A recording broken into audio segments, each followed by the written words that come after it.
Sa isang malayong kagubatan na bihira puntahan ng tao ay namuhay ang kalikasan ng tahimik at payapa. Matataas ang mga puno na tila pantay ng sinaunang panahon.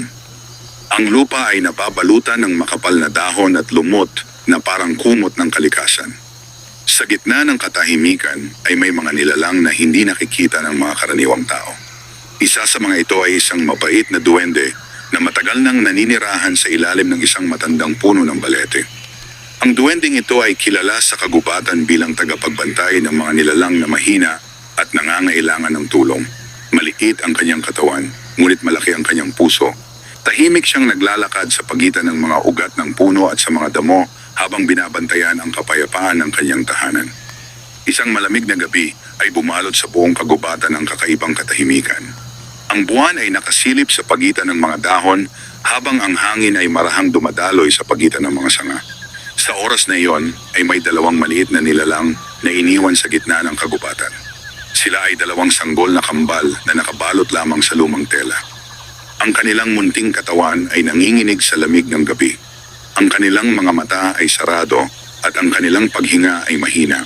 Wala silang kaalam-alam sa mundong kanilang kinalalagyan. Ang tanging kasama nila ay ang malamig na hangin at ang madilim na paligid ng kagubatan. Hindi nagtagal ay napansin ng duwende ang kakaibang presensya sa lugar. Sanay ang kanyang pandinig sa mga tunog ng kagubatan. Alam niya kung kailan may kakaibang nangyayari sa kanyang paligid. Dahan-dahan siyang lumabas mula sa ilalim ng ugat ng balete at sinundan ang mahinang galaw na naramdaman niya. Habang papalapit siya sa isang maliit na bahagi ng kagubatan, ay nakita niya ang dalawang sanggol na nakahiga sa lupa. Ang kanilang mga katawan ay halos matakpan na ng mga tuyong dahon na tinatangay ng hangin. Ang duwende ay tumigil at matagal na pinagmasdan ang dalawang bata. Sa kanyang mahabang buhay sa kagubatan ay maraming beses na siyang nakakita ng kalungkutan ng tao. Ngunit ang makita ang dalawang inosenteng sanggol na iniwan sa gitna ng gubat ay nagdulot sa kanya ng matinding awa. Lumapit siya ng dahan-dahan at pinagmasdan ang kanilang mga mukha. Ang dalawang sanggol ay magkamukhang magkamukha. Parehong maputla ang balat at may payapang mukha kahit na sila ay nasa gitna ng panganib. Sa sandaling iyon ay nagising ang isa sa kanila at bahagyang gumalaw ang kanyang maliit na kamay. Naramdaman ng duwende ang matinding responsibilidad sa sandaling iyon. Alam niya na kung iiwan niya ang mga bata ay hindi sila magtatagal sa kagubatan. Maraming mababangis na hayop sa lugar at malamig ang gabi na maaaring kumitil sa kanilang buhay. Dahan-dahan niyang kinuha ang dalawang sanggol at inilapit sa kanyang dibdib. Kahit maliit ang kanyang katawan, ay tila nagkaroon siya ng kakaibang lakas upang buhatin ang mga bata. Maingat niyang tinakpan ang mga ito ng malalambot na dahon at lumot upang maprotektahan sa lamig. Pagkatapos ay nagsimula siyang maglakad pabalik sa kanyang tahanan sa ilalim ng matandang puno ng balete. Ang bawat hakbang niya ay puno ng pag-iingat dahil alam niyang dala niya ang dalawang buhay na nangangailangan ng pag-aaruga. Pagdating niya sa kanyang tahanan ay naghanda siya ng maliit na higaan mula sa malambot na damo at dahon. Inilapag niya ang dalawang sanggol at pinagmasdan ang kanilang payapang mukha habang sila ay natutulog. Sa gabing iyon ay nagpasya ang mabait na duwende na hindi niya pababayaan ang dalawang batang iniwan sa kagubatan.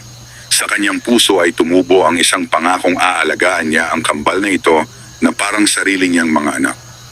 Hindi niya alam kung sino ang kanilang mga magulang at kung bakit sila iniwan sa gitna ng kagubatan. Ngunit alam niya na mula sa gabing iyon ay magsisimula ang isang bagong yugto sa kanyang buhay at sa buhay ng dalawang batang kambal na kanyang natagpuan sa gitna ng madilim na kagubatan.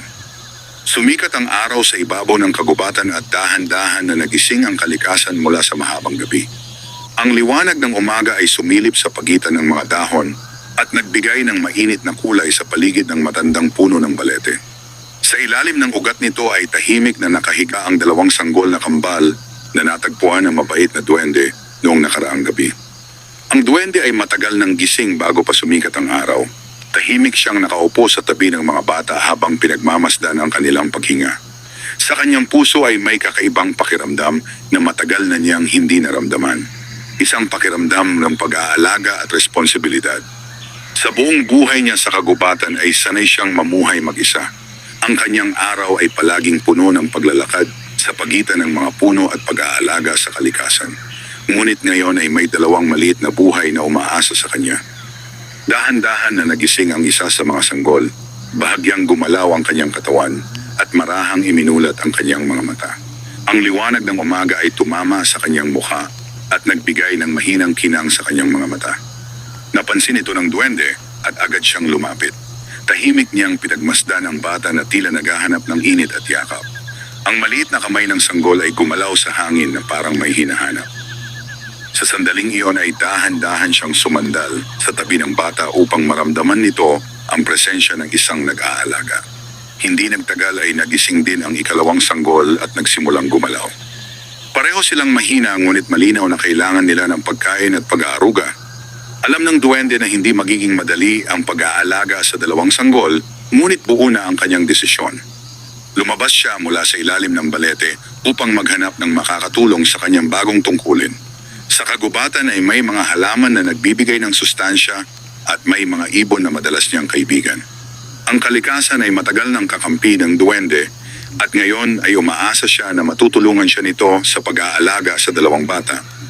Naglakad siya sa pagitan ng mga damo at lumapit sa isang maliit na batis na malinaw ang tubig. Doon ay may mga halaman na kilala niya na nagbibigay ng malambot na katas na maaaring makatulong sa pagpapalakas ng mga sanggol. Maingat niyang kinuha ang ilang dahon at dinala ito pabalik sa kanyang tahanan. Ginamit niya ang katas nito upang dahan-dahan na tulungan ang mga sanggol magkaroon ng lakas.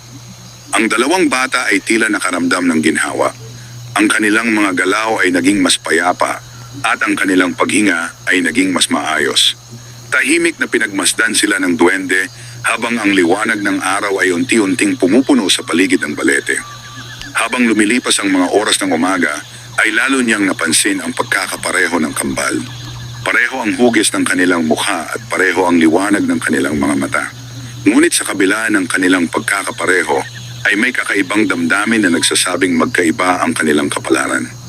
Sa isip ng duwende ay nagsimulang mabuo ang isang pangarap para sa dalawang batang ito. Pangarap na sila ay lalaki ng may kabutihan at lakas ng loob. Pangarap na hindi sila magiging biktima ng kalupitan na naranasan nila sa unang araw ng kanilang buhay. Sa gitna ng katahimikan ng kagubatan ay tahimik na ipinangako ng duwende na siya ang magiging gabay ng kambal habang sila ay lumalaki. Hindi niya alam kung anong kapalaran ang naghihintay sa kanila ngunit sisikapin niyang ihanda sila sa anumang darating. Sa mga susunod na araw ay nagsimula ang bagong buhay ng tatlong nilalang sa ilalim ng matandang balete. Isang duwende at dalawang sanggol na iniwan ng mundo ngunit natagpuan ng kabutihan sa gitna ng kagubatan. Lumipas ang mga araw sa katahimikan ng kagubatan at unti-unting naging bahagi ng buhay ng mabait na duwende ang pag-aalaga sa dalawang sanggol na kambal. Ang dating tahimik na tahanan sa ilalim ng matandang balete ay napuno ng bagong layunin. Bawat araw ay nagsisimula sa pag-aalaga sa mga bata na ngayon ay unti-unti nang nagkakaroon ng lakas. Sa bawat pagsikat ng araw ay maagang nagigising ang duwende upang ihanda ang mga halamang nagbibigay ng sustansya para sa kambal. Sa kagubatan ay may mga lihim na biyaya ang kalikasan na hindi alam ng karaniwang tao. Alam ng duwende kung aling mga dahon ang nagbibigay ng lakas at kung aling mga ugat ang nagpapalakas ng katawan. Ang dalawang sanggol ay dahan-dahang lumalakas sa paglipas ng mga araw. Ang kanilang balat ay nagkaroon ng masiglang kulay at ang kanilang mga galaw ay naging mas malinaw at masigla. Ang dating mahihinang paghinga ay napalitan ng mas maayos na paggalaw ng dibdib habang sila ay natutulog. Habang tumatagal ay napansin ng duwende na may kakaibang presensya sa dalawang bata. Sa bawat umaga kapag sumisikat ang araw ay tila nagkakaroon ng kakaibang liwanag sa paligid nila. Hindi ito maliwanag na nakikita ng mata, ngunit ito ay nararamdaman ng mga nilalang ng kagubatan. Ang mga ibon na dating lumilipad lamang sa paligid ng balete ay nagsimulang dumapo malapit sa kanilang tahanan. Ang mga maliit na hayop ng kagubatan ay hindi natatakot na lumapit. Para bang kinikilala ng kalikasan ang dalawang batang ito bilang bahagi ng kagubatan. Isang umaga habang ang sinag ng araw ay dumaan sa pagitan ng mga dahon ay napansin ng duwende na parehong gising ang kambal. Ang kanilang mga mata ay nakatingin sa liwanag na pumapasok sa kanilang munting tahanan. Ang kanilang mga mukha ay tila puno ng pagtataka habang pinagmamasdan ang mundo sa kanilang paligid. Tahimik na lumapit ang duwende at umupo sa tabi nila. Matagal niyang pinagmasdan ang dalawang batang iniligtas niya mula sa malamig na gabi ng kagubatan. Sa kanyang puso ay naramdaman niya na hindi pangkaraniwan ang kapalaran ng mga batang ito. Sa araw na iyon ay nagpasya ang duwende na bigyan ng pangalan ng kambal. Alam niyang ang pangalan ay mahalaga sapagkat ito ang magiging unang hakbang sa kanilang pagkakakilanlan. Ang unang sanggol na madalas magising ng maaga at laging nakatingin sa liwanag ng araw ay pinangalanan niyang Luntian.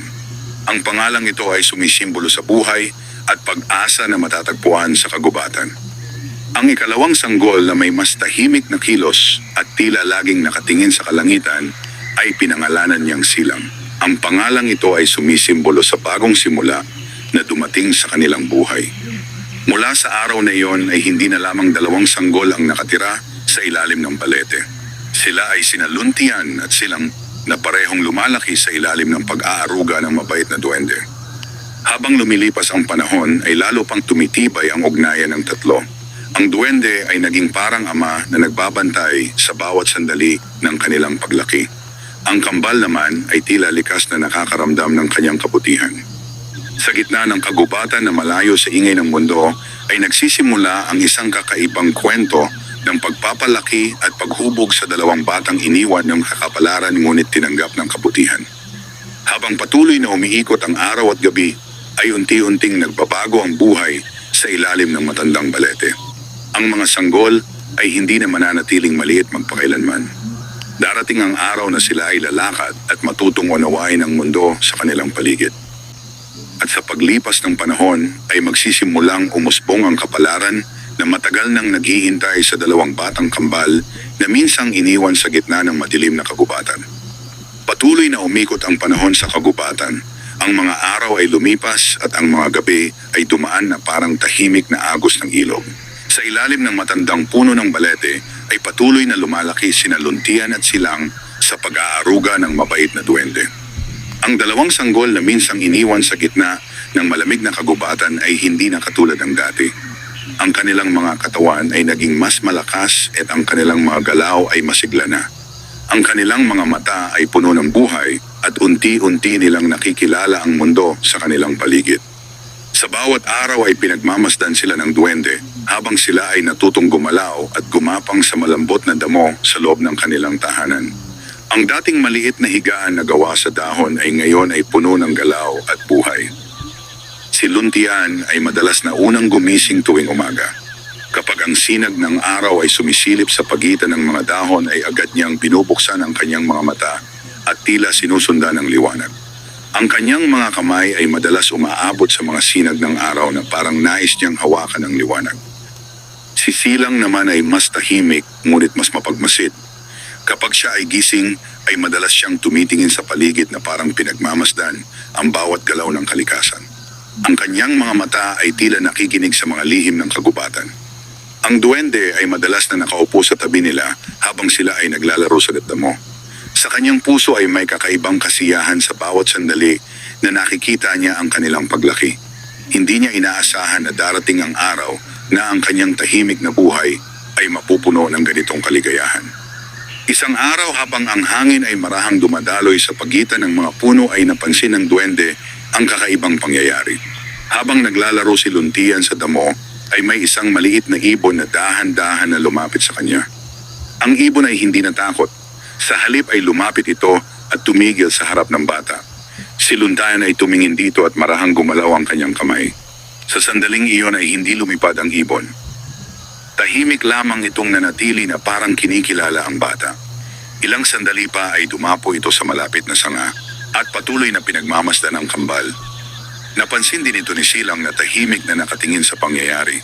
Ang kanyang mga mata ay tila puno ng pag-unawa kahit siya ay bata pa.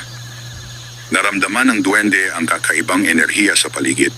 Para bang ang kagubatan mismo ay tinatanggap ang dalawang batang ito bilang bahagi ng kanyang mundo. Habang lumilipas ang mga araw ay mas marami pang hayop ang lumalapit sa kanilang tahanan. May mga paru-paro na dumadapo sa damo malapit sa kambal. May mga ibon na umaawit sa mga sanga sa itaas nila. Ang buong paligid ay tila naging mas buhay. Ang duwende ay tahimik na nagmasid sa mga pangyayaring ito. Sa kanyang mahabang buhay sa kagubatan ay alam niya na ang kalikasan ay may sariling paraan ng pagkilala sa mga nilalang na may kakaibang kapalaran. Sa kanyang puso ay nagsimulang mabuo ang isang paniniwala na ang dalawang batang kanyang inalagaan ay hindi pangkaraniwan. May dahilan kung bakit sila napunta sa kagubatan at may dahilan kung bakit sila natagpuan ng isang duwende na handang mag-alaga sa kanila. Habang patuloy na lumalaki sina Luntian at Silang, sa isang malayong kagubatan na bihira puntahan ng tao ay namuhay ang kalikasan ng tahimik at payapa. Matataas ang mga puno na tila bantay ng sinaunang panahon. Ang lupa ay nababalutan ng makapal na dahon at lumot na parang kumot ng kalikasan. Sa gitna ng katahimikan ay may mga nilalang na hindi nakikita ng mga karaniwang tao. Isa sa mga ito ay isang mabait na duwende na matagal nang naninirahan sa ilalim ng isang matandang puno ng balete. Ang duwending ito ay kilala sa kagubatan bilang tagapagbantay ng mga nilalang na mahina at nangangailangan ng tulong. Maliit ang kanyang katawan, ngunit malaki ang kanyang puso. Tahimik siyang naglalakad sa pagitan ng mga ugat ng puno at sa mga damo habang binabantayan ang kapayapaan ng kanyang tahanan. Isang malamig na gabi ay bumalot sa buong kagubatan ng kakaibang katahimikan. Ang buwan ay nakasilip sa pagitan ng mga dahon habang ang hangin ay marahang dumadaloy sa pagitan ng mga sanga. Sa oras na iyon ay may dalawang maliit na nilalang na iniwan sa gitna ng kagubatan. Sila ay dalawang sanggol na kambal na nakabalot lamang sa lumang tela. Ang kanilang munting katawan ay nanginginig sa lamig ng gabi. Ang kanilang mga mata ay sarado at ang kanilang paghinga ay mahina. Wala silang kaalam-alam sa mundong kanilang kinalalagyan. Ang tanging kasama nila ay ang malamig na hangin at ang madilim na paligid ng kagubatan. Hindi nagtagal ay napansin ng duwende ang kakaibang presensya sa lugar. Sanay ang kanyang pandinig sa mga tunog ng kagubatan. Alam niya kung kailan may kakaibang nangyayari sa kanyang paligid. Dahan-dahan siyang lumabas mula sa ilalim ng ugat ng balete at sinundan ang mahinang galaw na naramdaman niya. Habang papalapit siya sa isang maliit na bahagi ng kagubatan, ay nakita niya ang dalawang sanggol na nakahiga sa lupa. Ang kanilang mga katawan ay halos matakpan na ng mga tuyong dahon na tinatangay ng hangin. Ang duwende ay tumigil at matagal na pinagmasdan ang dalawang bata. Sa kanyang mahabang buhay sa kagubatan ay maraming beses na siyang nakakita ng kalungkutan ng tao. Ngunit ang makita ang dalawang inosenteng sanggol na iniwan sa gitna ng gubat ay nagdulot sa kanya ng matinding awa. Lumapit siya ng dahan-dahan at pinagmasdan ang kanilang mga mukha. Ang dalawang sanggol ay magkamukhang magkamukha. Parehong maputla ang balat at may payapang mukha kahit na sila ay nasa gitna ng panganib. Sa sandaling iyon ay nagising ang isa sa kanila at bahagyang gumalaw ang kanyang maliit na kamay. Naramdaman ng duwende ang matinding responsibilidad sa sandaling iyon. Alam niya na kung iiwan niya ang mga bata ay hindi sila magtatagal sa kagubatan. Maraming mababangis na hayop sa lugar at malamig ang gabi na maaaring kumitil sa kanilang buhay. Dahan-dahan niyang kinuha ang dalawang sanggol at inilapit sa kanyang dibdib. Kahit maliit ang kanyang katawan, ay tila nagkaroon siya ng kakaibang lakas upang buhatin ang mga bata. Maingat niyang tinakpan ang mga ito ng malalambot na dahon at lumot upang maprotektahan sa lamig. Pagkatapos ay nagsimula siyang maglakad pabalik sa kanyang tahanan sa ilalim ng matandang puno ng balete.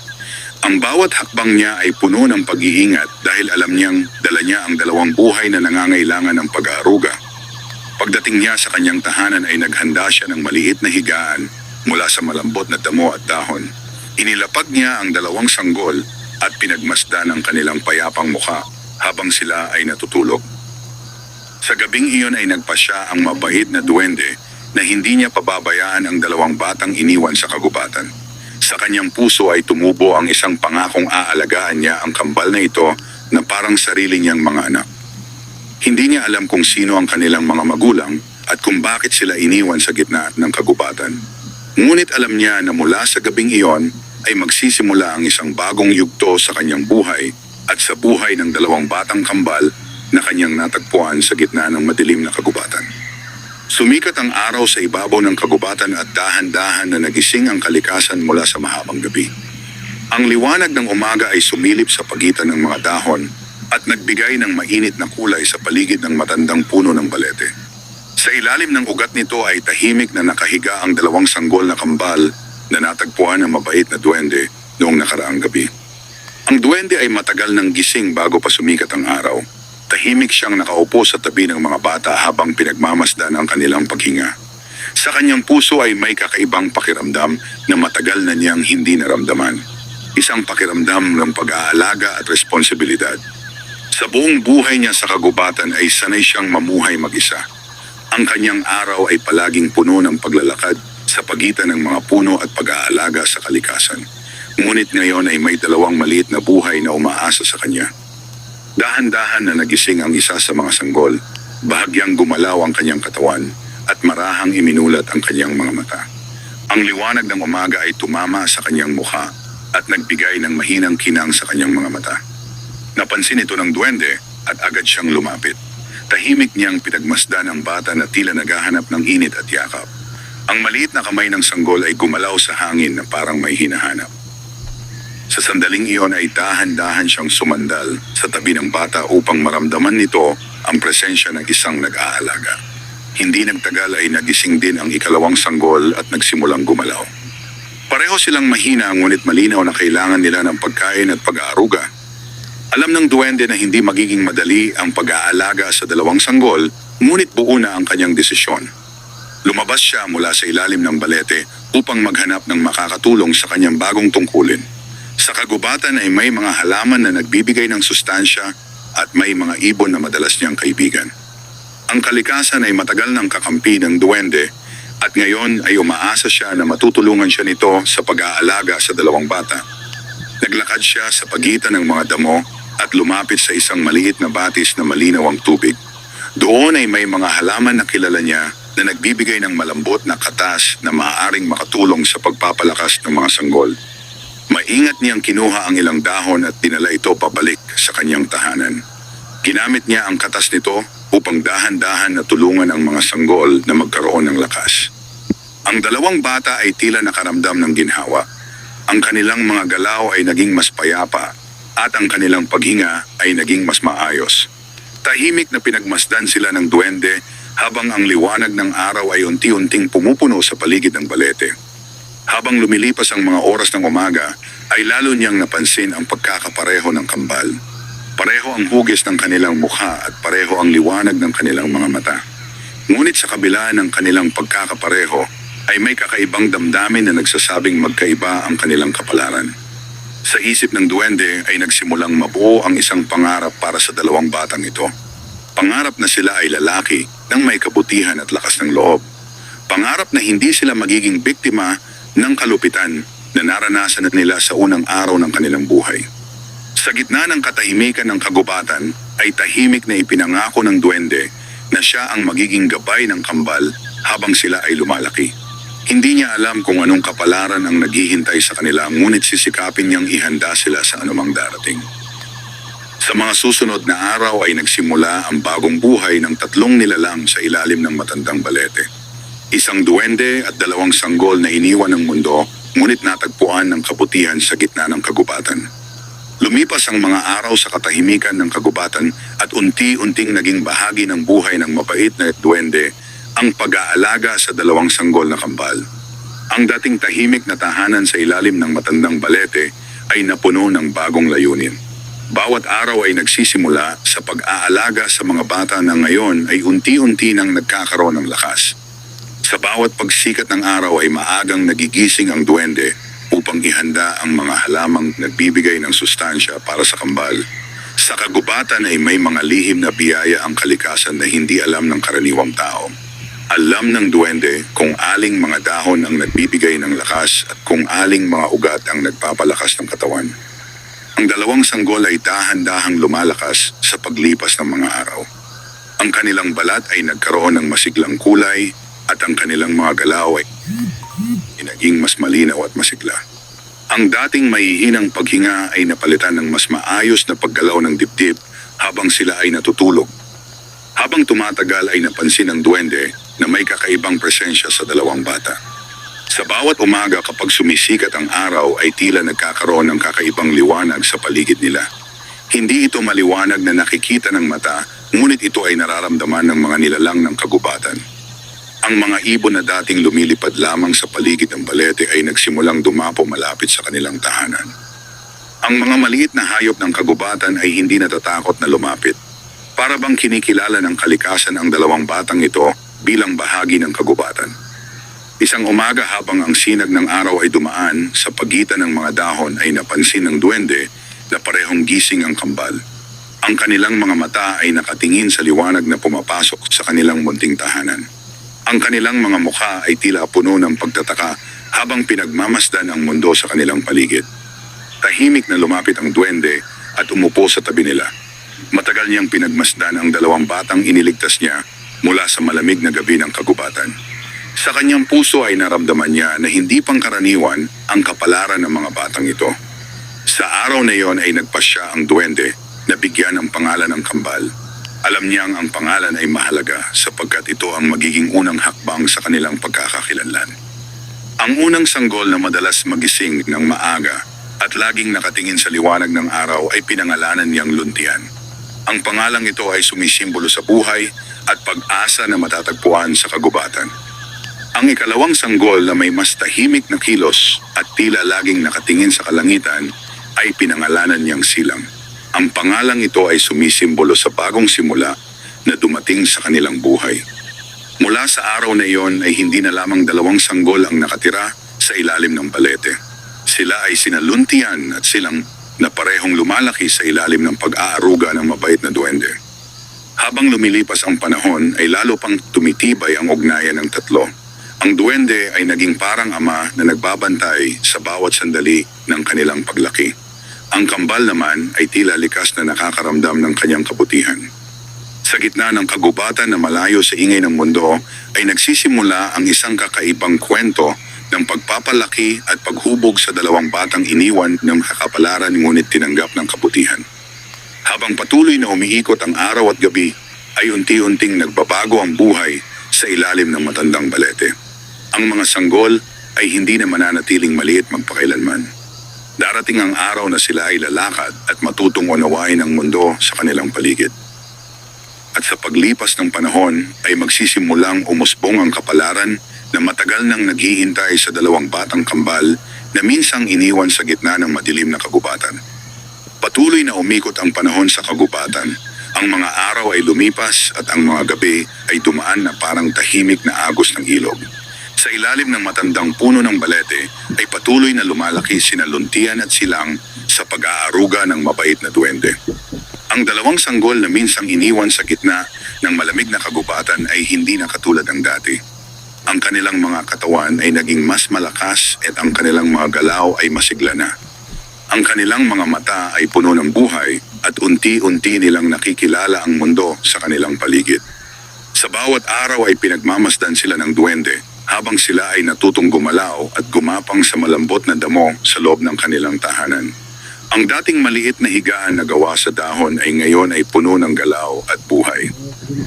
Si Luntian ay madalas na unang gumising tuwing umaga. Kapag ang sinag ng araw ay sumisilip sa pagitan ng mga dahon ay agad niyang binubuksan ang kanyang mga mata at tila sinusundan ng liwanag. Ang kanyang mga kamay ay madalas umaabot sa mga sinag ng araw na parang nais niyang hawakan ng liwanag. Si Silang naman ay mas tahimik ngunit mas mapagmasid. Kapag siya ay gising ay madalas siyang tumitingin sa paligid na parang pinagmamasdan ang bawat galaw ng kalikasan. Ang kanyang mga mata ay tila nakikinig sa mga lihim ng kagubatan. Ang duwende ay madalas na nakaupo sa tabi nila habang sila ay naglalaro sa damo. Sa kanyang puso ay may kakaibang kasiyahan sa bawat sandali na nakikita niya ang kanilang paglaki. Hindi niya inaasahan na darating ang araw na ang kanyang tahimik na buhay ay mapupuno ng ganitong kaligayahan.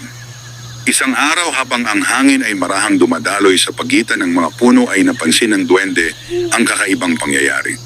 Habang naglalaro si Luntian sa damo ay may isang maliit na ibon na dahan-dahan na lumapit sa kanya. Ang ibon ay hindi natakot. Sa halip ay lumapit ito at tumigil sa harap ng bata. Si Luntian ay tumingin dito at marahang gumalaw ang kanyang kamay. Sa sandaling iyon ay hindi lumipad ang ibon. Tahimik lamang itong nanatili na parang kinikilala ang bata. Ilang sandali pa ay dumapo ito sa malapit na sanga at patuloy na pinagmamasdan ang kambal. Napansin din ito ni Silang na tahimik na nakatingin sa pangyayari. Ang kanyang mga mata ay tila puno ng pag-unawa kahit siya ay bata pa. Naramdaman ng duwende ang kakaibang enerhiya sa paligid. Para bang ang kagubatan mismo ay tinatanggap ang dalawang batang ito bilang bahagi ng kanyang mundo. Habang lumilipas ang mga araw ay mas marami pang hayop ang lumalapit sa kanilang tahanan. May mga paru-paro na dumadapo sa damo malapit sa kambal. May mga ibon na umaawit sa mga sanga sa itaas nila. Ang buong paligid ay tila naging mas buhay. Ang duwende ay tahimik na nagmasid sa mga pangyayaring ito. Sa kanyang mahabang buhay sa kagubatan ay alam niya na ang kalikasan ay may sariling paraan ng pagkilala sa mga nilalang na may kakaibang kapalaran. Sa kanyang puso ay nagsimulang mabuo ang isang paniniwala na ang dalawang batang kanyang inalagaan ay hindi pangkaraniwan. May dahilan kung bakit sila napunta sa kagubatan at may dahilan kung bakit sila natagpuan ng isang duwende na handang mag-alaga sa kanila. Habang patuloy na lumalaki sina Luntian at Silang, ay lalong tumitibay ang kanilang koneksyon sa kalikasan. Ang bawat araw ay nagiging bagong hakbang sa kanilang paglaki. At sa ilalim ng matandang balete ay tahimik na nagbabantay ang duwende na naging kanilang tagapag-alaga at gabay habang ang kapalaran ng kambal ay unti-unting humuhubog sa gitna ng malawak na kagubatan. Lumipas pa ang maraming araw sa tahimik na kagubatan at unti-unting lumaki sina Luntian at Silang. Ang dalawang batang minsang mahina at maliit ay nagsimulang tumayo sa kanilang mga paa. Ang damo sa paligid ng balete ay naging kanilang unang lugar ng paglalakad at pagkatuto. Ang mabait na duwende ay palaging nagbabantay sa kanila. Sa bawat hakbang ng kambal ay naroon siya na handang sumalo kung sila ay madapa. Ngunit sa paglipas ng panahon ay napansin niyang mabilis matuto ang dalawang bata. Si Luntian ay likas na masigla. Madalas siyang tumatakbo sa damuhan habang sinusundan ang mga paru-paro at mga maliit na ibon. Ang kanyang tawa ay nagiging bahagi ng tunog ng kagubatan tuwing umaga. Si Silang naman ay mas tahimik ngunit mas matiyaga. Mahilig siyang tumigil sa tabi ng mga halaman at pagmasdan ang mga dahon at bulaklak. Para bang may kakaibang pag-unawa siya sa bawat bagay na kanyang nakikita. Habang sila ay lumalaki ay tinuturuan sila ng duwende tungkol sa kagubatan. Ipinapakita niya kung aling mga halaman ang mabuti at kung aling mga bunga ang maaaring kainin. Ititinuro rin niya kung paano igalang ang kalikasan na siyang nagbibigay ng buhay sa lahat ng nilalang. Sa bawat araw ay naglalakad sila sa loob ng kagubatan. Ipinapakita ng duwende ang malinis na batis kung saan malinaw ang tubig na dumadaloy sa pagitan ng mga bato. Doon natutong maglaro ang kambal sa malamig na tubig habang ang sinag ng araw ay sumasalamin sa ibabaw nito. Sa tabi ng batis ay may mga punong hitik sa bunga. Ang mga bungang ito ang naging pagkain ng kambal habang sila ay lumalaki. Ang duwende ay laging nagtitiyak na sapat ang kanilang lakas upang maging malusog ang kanilang katawan. Habang tumatagal ay napansin ng duwende na lalong nagiging malapit ang kambal sa mga hayop ng kagubatan. Ang mga ibon ay dumadapo malapit sa kanila. Ang mga maliit na usa ay hindi natatakot na lumapit kapag sila ay naglalakad sa damuhan. Isang hapon habang ang araw ay dahan-dahan ng lumulubog ay may isang batang usa na lumapit kay Silang. Ang usa ay tila walang takot habang tumitingin sa bata. Si Silang ay tumigil at tahimik na tumingin dito. Hindi nagtagal ay lumapit si Luntian at parehong pinagmamasdan ng kambal ang hayop. Sa sandaling iyon ay tila nagkaroon ng katahimikan sa paligid. Ang hangin ay huminto at ang mga dahon ay tila tumigil sa paggalaw. Tahimik na pinanood ng duwende ang pangyayari. Alam niyang ang ganitong tagpo ay hindi karaniwan. Ang kagubatan ay bihirang magpakita ng ganitong pagtitiwala sa mga tao. Sa kanyang puso ay lalong tumibay ang paniniwala na may kakaibang kapalaran ang kambal. Ang kalikasan mismo ang tila yumayakap sa kanila. Habang ang dilim ng gabi ay unti-unting bumabalot sa kagubatan ay nagbalik ang tatlo sa kanilang tahanan sa ilalim ng balete. Ang kambal ay napagod sa maghapong paglalaro at mabilis na nakatulog sa kanilang higaan na gawa sa malambot na damo. Ang duwende ay nanatiling gising habang pinagmamasdan ang kanilang payapang pagtulog. Sa kanyang puso ay may halo na kasiyahan at pag-iingat. Alam niyang darating ang araw na mas marami silang matutuklasan tungkol sa mundo. Darating din ang araw na ang lihim ng kanilang kapalaran ay magsisimulang lumitaw. Ngunit sa gabing iyon ay tahimik lamang ang kagubatan.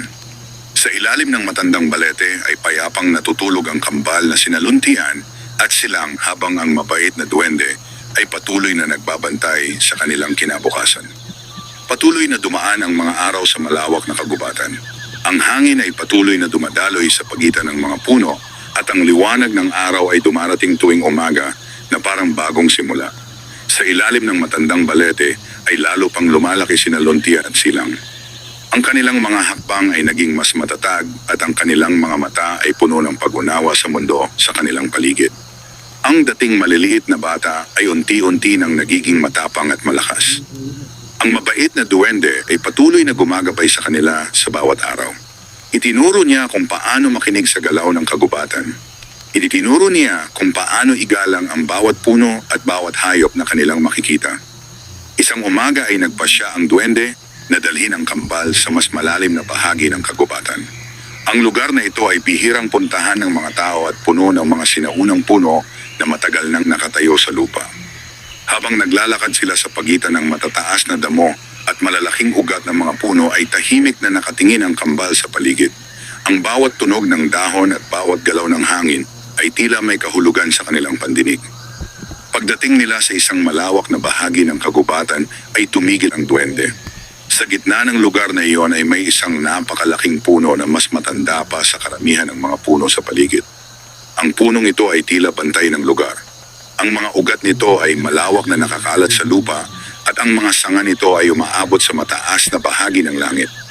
Tahimik na tumingin ang kambal sa puno. Ang kanilang mga mata ay tila nakaramdam ng kakaibang presensya sa lugar. Ang duwende ay lumapit sa puno at dahan-dahan na hinawakan ang balat nito. Sa sandaling iyon ay tila dumaan ang banayad na hangin sa buong paligid. Pagkatapos ay tumingin siya sa kambal at pinagmamasdan ang kanilang mga mukha.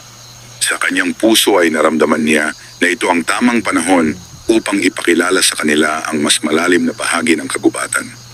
Ang lugar na iyon ay matagal nang pinoprotektahan ng mga nilalang ng kalikasan. Hindi lahat ng tao ay maaaring pumasok sa lugar na iyon. Ngunit sa sandaling iyon ay tila tinanggap ng kagubatan ang presensya ng kambal. Ang mga ibon ay umawit sa mga sanga at ang mga dahon ay marahang gumalaw sa hangin. Si Luntian ay dahan-dahan na lumapit sa puno at inilapit ang kanyang kamay sa balat nito. Ang kanyang mga mata ay puno ng pagkamangha. Si Silang naman ay tumingin sa itaas ng puno habang pinagmamasdan ang liwanag na sumisilip sa pagitan ng mga sanga. Tahimik lamang na nagmasid ang duwende. Sa kanyang mahabang buhay sa kagubatan ay bihira niyang makita ang ganitong tagpo. Ang dalawang batang kanyang inalagaan ay tila nagiging bahagi ng mismong kalikasan. Ang kagubatan ay hindi lamang kanilang tahanan, kundi tila kanilang kaibigan. Matagal silang nanatili sa ilalim ng malaking puno habang ang araw ay patuloy na naglalakbay sa kalangitan. Sa sandaling iyon ay tila may lihim na ugnayan na nabuo sa pagitan ng kambal at ng sinaunang kagubatan. Habang ang hapon ay papalapit na sa gabi ay nagpasya ang duwende na bumalik sila sa kanilang tahanan sa ilalim ng balete. Ang landas pabalik ay tahimik at payapa. Ngunit sa puso ng duwende ay may bagong pakiramdam na umusbong. Pakiramdam na ang kambal na kanyang natagpuan noong sila ay sanggol ay may mas malaking papel sa hinaharap ng kagubatan. At habang patuloy silang lumalaki ay dahan-dahan ding lalabas ang lihim na kapalaran na matagal nang naghihintay kina Luntian at Silang sa gitna ng malawak at misteryosong kagubatan. Patuloy na lumipas ang panahon sa kagubatan na tila hindi nagmamadali. Ang araw at gabi ay palaging sumusunod sa tahimik na ritmo ng kalikasan. Sa ilalim ng matandang balete ay lalo pang lumalakas sina Luntian at Silang habang sila ay lumalaki sa pag-aaruga ng mabait na duwende. Ang kanilang mga hakbang ay naging mas mabilis at ang kanilang mga mata ay puno ng pagkamangha sa bawat bagay na kanilang natutuklasan. Ang kagubatan na minsang naging lugar ng kanilang pagliligtas ay ngayon ay naging kanilang tahanan at paaralan. Sa bawat araw ay tinuturuan sila ng duwende ng mga aral tungkol sa buhay sa kagubatan. Ipinapakita niya kung paano sundan ang mga bakas ng hayop sa lupa. Ipinapaliwanag niya kung paano makinig sa galaw ng hangin upang malaman kung may paparating na ulan o bagyo. Si Luntian ay mabilis matuto sa mga aral na may kinalaman sa paggalaw at lakas ng katawan. Mahilig siyang tumakbo sa pagitan ng mga puno at tumalon sa mga ugat ng balete. Ang kanyang katawan ay unti-unting nagiging matatag at malakas. Si Silang naman ay may kakaibang kakayahan sa pag-unawa sa paligid. Kapag siya ay tahimik na nakaupo sa damuhan, ay tila naririnig niya ang bawat galaw ng dahon at bawat mahinang tunog ng kagubatan. Isang umaga habang ang hamog ay nakapatong pa sa mga dahon ay naglakad ang tatlo patungo sa isang bahagi ng kagubatan na puno ng malalaking bato. Ang lugar na iyon ay bihira nilang puntahan, ngunit kilala ang duwende bilang tahimik na bahagi ng gubat. Habang sila ay naglalakad, ay napansin ni Luntian ang isang maliit na ibon na tila nahihirapan sa lupa. Ang pakpak nito ay nakahiga sa gilid ng isang bato at hindi ito makalipad. Agad na lumapit si Luntian at maingat na kinuha ang ibon. Ang kanyang mga kamay ay maingat at puno ng pag-aalaga. Si Sailang ay lumapit din at tahimik na tumingin sa ibon. Ang kanyang mga mata ay tila nakikiramay sa kalagayan ng maliit na nilalang. Tahimik na pinanood ng duwende ang kambal habang inaalagaan nila ang ibon.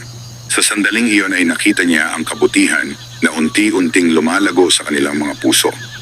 Ang ibon ay dinala nila sa isang bahagi ng damuhan na may malambot na dahon. Maingat nilang inilapag ito doon habang ang duwende ay kumuha ng ilang halamang makakatulong sa sugat ng ibon. Matapos ang ilang sandali ay tila gumaan ang pakiramdam ng maliit na ibon. Ang kanyang mga mata ay naging mas malinaw at ang kanyang katawan ay unti-unting gumalaw. Hindi nagtagal ay igalaw nito ang kanyang pakpak at marahang tumalon sa damuhan. Ang kambal ay tahimik na nakatingin habang ang ibon ay nag-ipon ng lakas.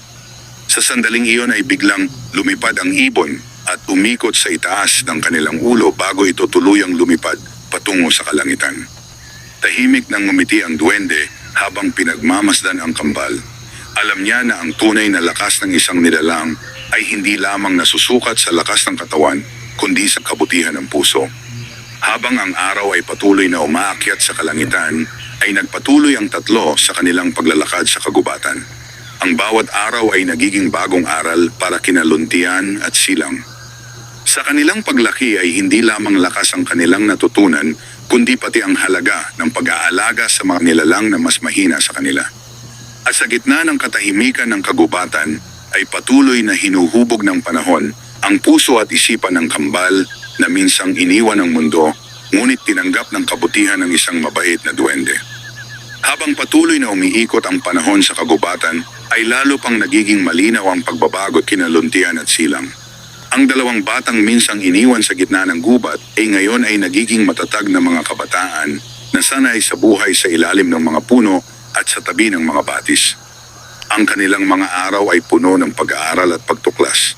Sa bawat umaga ay sabay silang lumalabas mula sa ilalim ng balete upang harapin ang bagong araw. Ang hangin ng kagubatan ay tila nagiging bahagi na ng kanilang paghinga. Ang mabait na duwende ay patuloy na gumagabay sa kanila. Itinuro niya kung paano kilalanin ang mga landas ng kagubatan at kung paano igalang ang bawat nilalang na kanilang makakasalubong. Isang araw habang ang araw ay mataas sa kalangitan, ay naglakad ang tatlo sa mas malalim na bahagi ng kagubatan. Ang lugar na iyon ay mas tahimik at mas bihira nilang puntahan. Habang sila ay naglalakad, ay napansin ni Silang ang isang kakaibang puno sa gilid ng isang maliit na burol. Ang puno ay matanda na at tila matagal nang nakatayo sa lugar na iyon. Ang balat ng puno ay makapal at ang mga ugat nito ay malalim na nakabaon sa lupa. Sa paligid nito ay may mga halaman na tila mas luntian kaysa sa ibang bahagi ng kagubatan. Tumigil ang kambal at tahimik na pinagmasdan ang puno. Ang hangin sa paligid ay tila naging mas malamig at mas payapa. Lumapit ang duwende at tahimik na tumingin sa puno. Alam niya ang lugar na iyon. Ito ay isa sa mga sinaunang bahagi ng kagubatan kung saan matagal nang nakatago ang malihim ng kalikasan. Ang kambal ay dahan-dahan na lumapit sa puno. Si Luntian ay tumingin sa mga ugat habang si Silang ay tumingin sa mga sanga na tila umaabot sa kalangitan. Sa sandaling iyon ay dumaan ang banayad na hangin sa paligid at ang mga dahon ng puno ay marahang gumalaw. Ang liwanag ng araw ay sumilip sa pagitan ng mga sanga at bumagsak sa lupa na parang mga guhit ng liwanag. Tahimik lamang na pinagmamasdan ng duwende ang kambal. Sa kanyang puso ay naramdaman niya na ang kagubatan ay patuloy na nagpapakita ng pagtanggap sa dalawang batang kanyang inalagaan. Habang sila ay nakatayo sa tabi ng puno ay napansin ni Luntian ang isang maliit na batis na dumadaloy sa malapit. Ang tubig nito ay malinaw at marahang dumadaloy sa pagitan ng mga bato. Lumapit ang kambal sa batis at tumingin sa malinaw na tubig. Ang kanilang mga mukha ay sumasalamin sa ibabaw ng tubig habang ang liwanag ng araw ay kumikislap sa agos nito. Ang sandaling iyon ay puno ng katahimikan. Ang kagubatan ay tila humihinga ng marahan habang ang kambal ay patuloy na natututo tungkol sa mundong kanilang kinalakihan. Matagal silang nanatili sa lugar na iyon bago sila nagpasya na bumalik sa ilalim ng balete. Habang sila ay naglalakad pabalik ay tahimik ang kanilang mga hakbang, ngunit ang kanilang mga puso ay puno ng bagong karanasan. Sa paglipas ng panahon ay patuloy pang lalalim ang kanilang ugnayan sa kagubatan. Ang bawat lugar na kanilang matutuklasan ay magbibigay ng bagong aral sa kanilang buhay. At sa tahimik na paglalakbay ng mga araw ay unti-unting lumalapit ang panahon kung kailan ang kapalaran ni Lontian at Silang ay magsisimulang magbukas sa gitna ng malawak at misteryosong kagubatan. Ang mga taon ay patuloy na dumaan sa tahimik na kagubatan. Ang mga batang sina Lontian at Silang ay hindi na lamang mga batang naglalaro sa damuhan. Ang kanilang mga katawan ay lumaki at ang kanilang mga isipan ay naging mas malalim sa pag-unawa sa mundo sa kanilang paligid. Ang mabait na duwende ay patuloy na nagbabantay sa kanilang paglaki. Sa bawat araw ay pinagmamasdan niya kung paano nagiging bahagi ng kagubatan ng dalawang kabataan. Ang mga puno at hayop ay tila nasanay na sa kanilang presensya. Isang umaga ay maagang nagising si Lontian habang ang liwanag ng araw ay unti-unting sumisilip sa pagitan ng mga dahon. Lumabas siya mula sa ilalim ng balete at tumingin sa malawak na bahagi ng kagubatan. Ang hangin ay malamig at ang damo ay pasapa ng hamog. Tahimik ang paligid ngunit may pakiramdam na parang may bagong mangyayari. Hindi nagtagal ay lumabas din si Silang at tumayo sa tabi ng kanyang kapatid. Pareho silang tumingin sa kagubatan na parang may hinahanap sa malayo. Lumabas ang duwende at pinagmamasdan ng kambal. Napansin niya ang kakaibang katahimikan sa kanilang mga mukha. Para bang may nararamdaman silang hindi maipaliwanag. Nagpasya ang tatlo na maglakad patungo sa isang bahagi ng kagubatan na matagal na nilang hindi napupuntahan. Ang landas ay tahimik at puno ng makakapal na damo at matataas na puno. Habang sila ay naglalakad ay napansin nila ang isang lumang landas sa lupa na tila matagal nang dinaanan ng mga tao. Ang mga bakas nito ay halos natatakpan na ng damo, ngunit malinaw na may mga taong dumaan doon noon. Tumigil ang kambal at tahimik na pinagmasdan ang landas. Ang kanilang mga mata ay puno ng pag-iisip. Ang duwende ay lumapit at tumingin sa lupa. Sa kanyang mahabang buhay sa kagubatan ay alam niyang bihirang dumaan ang tao sa bahaging iyon ng gubat. Ang pagkakita ng lumang landas ay nagdulot sa kanya ng kakaibang pakiramdam. Para bang may bahagi ng nakaraan ng kambal na unti-unting lumalapit sa kanilang buhay.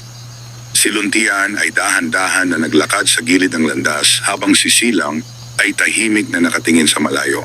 Ang hangin ay dumaan sa pagitan ng mga puno at ang mga dahon ay marahang gumalaw. Sa sandaling iyon ay tila nagkaroon ng mabigat na katahimikan sa paligid. Ang kagubatan ay parang nagmamasid sa kanilang mga hakbang. Tahimik na nagpatuloy ang tatlo sa paglalakad hanggang sa dulo ng landas kung saan ang damo ay mas makapal at ang mga puno ay mas matataas. Ang araw ay unti-unting umaakyat sa kalangitan habang ang kambal ay nakatayo sa lugar na iyon. Sa kanilang mga puso ay may pakiramdam na parang may lihim na unti-unting lumalapit. Pinagmasdan sila ng duwende habang tahimik siyang nakatayo sa likod nila. Sa kanyang puso ay alam niya na ang kanilang tahimik na buhay sa kagubatan ay maaaring magbago balang araw. Ang mga landas ng kapalaran ay minsang nagtatagpo sa mga lugar na hindi inaasahan. At ang lumang landas na kanilang natagpuan ay maaaring maging simula ng bagong yugto sa buhay ni Lontian at Silang. Habang ang hangin ay patuloy na dumadaloy sa pagitan ng mga puno ay tahimik na tumingin ang kambal sa malawak na kagubatan na kanilang kinalakihan. Ngunit sa sandaling iyon ay tila may pakiramdam na may mas malawak pang mundo na naghihintay sa kanila sa labas ng kagubatan. Ang umaga ay dumating na may banayad na liwanag na dumaan sa pagitan ng mga dahon ng matataas na puno. Sa ilalim ng matandang balete ay tahimik na nakatayo sina Lontian at Silang habang pinagmamasdan ang malawak na kagubatan na kanilang kinalakihan. Ang hangin ay malamig at marahan ang paggalaw ng mga dahon sa paligid.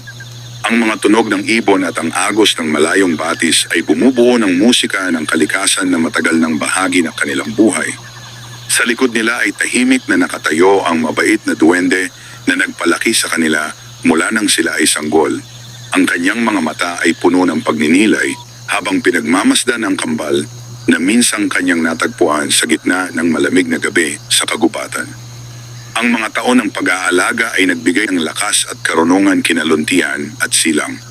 Ang kanilang mga katawan ay matatag at ang kanilang mga mata ay puno ng pag-unawa sa mundo sa kanilang paligid.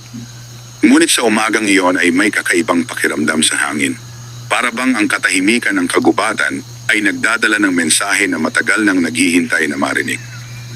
Dahan-dahan na naglakad ang kambal patungo sa gilid ng isang mataas na bahagi ng lupa kung saan makikita ang mas malawak na bahagi ng kagubatan.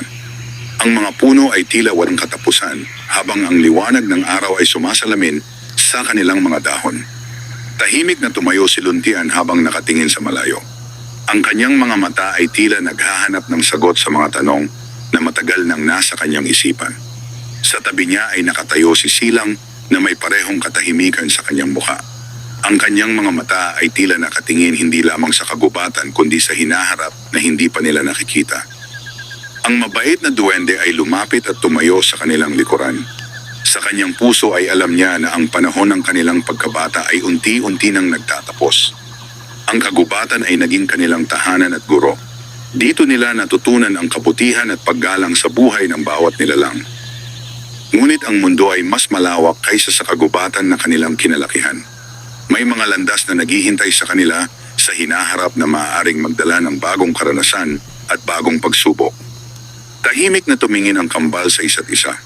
Sa kanilang mga mata ay may pag-unawa na hindi na kailangang ipaliwanag. Ang kanilang buhay ay nagsimula sa isang gabi ng pag-abandona sa gitna ng kagubatan. Ngunit dahil sa kabutihan ng isang duwende, ay nabigyan sila ng pagkakataong lumaki ng may pagmamahal at gabay. Habang ang araw ay patuloy na umaakyat sa kalangitan, ay unti-unting nagliwanag ang buong kagubatan. Ang mga dahon ay kumikislap sa sinag ng araw at ang hangin ay nagdala ng bagong lakas sa paligid. Sa sandaling iyon ay tila tahimik na ipinagkatiwala ng kagubatan ang dalawang kabataan sa kanilang sariling kapalaran. Sa puso ni Luntian at Silang ay may pasasalamat sa lugar na naging kanilang tahanan at sa nilalang na nagbigay sa kanila ng buhay na puno ng pag-aalaga. At habang sila ay nakatayo sa ilalim ng liwanag ng bagong umaga, ay nagsisimula ang panibagong yugto ng kanilang kwento na huhubog sa kanilang kapalaran sa mga darating pang araw. Ang panahon ay patuloy na lumipas sa katahimikan ng kagubatan. Ang araw ay sumikat at lumubog ng maraming ulit habang sina Luntian at Silang ay patuloy na lumalaki sa ilalim ng pag-aaruga ng mabait na duwende. Dumating ang araw na ang dalawang kabataan ay naging ganap na malakas at matatag. Ang kanilang mga mata ay puno ng karunungan na natutunan mula sa kalikasan at mula sa mabait na nilalang na nagpalaki sa kanila. Sa isang tahimik na umaga ay nagpasya silang maglakad patungo sa mataas na bahagi ng kagubatan kung saan tanaw ang malawak na kapatagan sa malayo. Ang hangin ay marahang dumaan sa pagitan ng mga puno habang ang liwanag ng araw ay sumisinag sa buong paligid. Tahimik na tumayo si Luntian at Silang habang pinagmamasdan ang mundong hindi pa nila nararating. Sa kanilang puso ay may pakiramdam na dumating na ang panahon upang harapin ang mas malawak na buhay sa labas ng kagubatan. Sa likod nila ay tahimik na nakatayo ang duwende na nagpalaki sa kanila mula nang sila ay sanggol. Ang kanyang mga mata ay puno ng pagmamalaki at kalungkutan. Alam niya na ang dalawang batang minsang kanyang natagpuan sa gitna ng malamig na gabi ay hindi na mga batang nangangailangan ng pag-aalaga. Sila ay naging matatag na mga tao na handang harapin ang kanilang sariling kapalaran. Lumapit ang kambal sa duwende at tumayo sa harap niya. Sa kanilang mga puso ay may malalim na pasasalamat sa nilalang na naging kanilang tagapag-alaga at gabay. Tahimik silang tumingin sa kanya at sa sandaling iyon ay tila naunawa ng bawat isa ang damdamin ng isa't isa. Ang duwende ay tumingin sa kanila ng may kabutihan at pag-asa. Sa kanyang puso ay alam niyang nagawa niya ang kanyang tungkulin. Ang dalawang batang minsang iniwan ng mundo ay lumaki na may kabutihan sa puso at lakas sa kanilang pagkatao. Habang ang araw ay patuloy na sumisikat sa ibabaw ng kagubatan, ay nagsimula ng maglakad sina Luntian at Silang patungo sa landas na magdadala sa kanila sa mas malawak na mundo. Ang kanilang mga hakbang ay matatag at puno ng pag-asa. Sa bawat hakbang ay dala nila ang mga aral na natutunan nila sa kagubatan. Sa likod nila ay nanatiling nakatayo ang mabait na duwende sa ilalim ng matandang balete. Tahimik niyang pinagmamasdan ang kanilang paglayo habang ang hangin ay marahang dumadaan sa paligid. Ang kagubatan na minsang naging saksi sa kanilang pag-abandona ay ngayon ay naging saksi rin sa kanilang paglaki at bagong simula. At habang ang kambal ay unti-unting naglalakad palayo ay nanatili sa kanilang puso ang alaala ng kagubatan at ng mabait na duwende na nagligtas sa kanilang buhay. Sa paglipas ng panahon ay naging mabubuting tao sina Luntian at Silang na tumulong sa kapwa at nagbigay ng kabutihan sa mga nangangailangan. At sa tuwing naaalala nila ang kanilang nakaraan ay hindi nila nakakalimutan ang kagubatan at ang mabait na duwende na minsang nagbigay sa kanila ng pangalawang buhay. Sa malalim na bahagi ng kagubatan ay patuloy na nanirahan ng duwende sa ilalim ng matandang balete habang ang hangin at mga dahon ay patuloy na umaawit ng tahimik na kwento ng dalawang batang kambal na minsang iniwan sa gubat ngunit lumaki sa pag-aalaga ng kabutihan.